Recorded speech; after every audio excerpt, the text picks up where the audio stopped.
2025లో మోక్షద ఏకాదశి ఎప్పుడు? ఈ సంవత్సరం మోక్షద ఏకాదశి డిసెంబర్ 1, 2025న వస్తుంది. ఈ రోజు ప్రత్యేకంగా విష్ణుమూర్తిని భక్తి భావంతో పూజించే పవిత్రమైన రోజు. ఈ ఏకాదశిలో చేసిన ప్రార్థనలు, జపాలు, ఉపవాసం మనసుకు ప్రశాంతి ఇచ్చి పాప విమోచనం కలిగిస్తాయని శాస్త్రాలు చెబుతున్నాయి.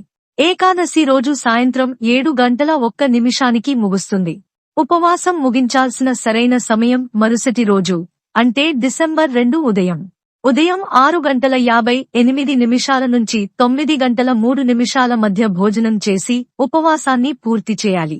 ఇది శాస్త్రాలు సూచించిన శుభ సమయం. ఈ సమయానికే చేయడం మంచిదిగా భావిస్తారు. ఏదైనా కారణంగా ఈ సమయానికి చేయలేకపోతే ఉదయం తర్వాత కూడా చేసుకోవచ్చు.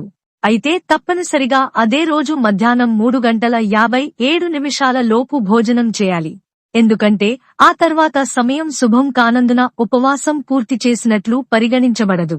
మోక్షద ఏకాదశి 2025 అనేది భక్తి మరియు ఆత్మ నిగ్రహానికి అంకితమైన శక్తివంతమైన, పవిత్రమైన రోజు. సరైన తిథిలో ఉపవాసం పాటించడం, పూజ చేయడం మరియు పాలనను సరైన సమయంలో పూర్తి చేయడం వలన శ్రీ మహావిష్ణువు ఆశీస్సులు లభిస్తాయి.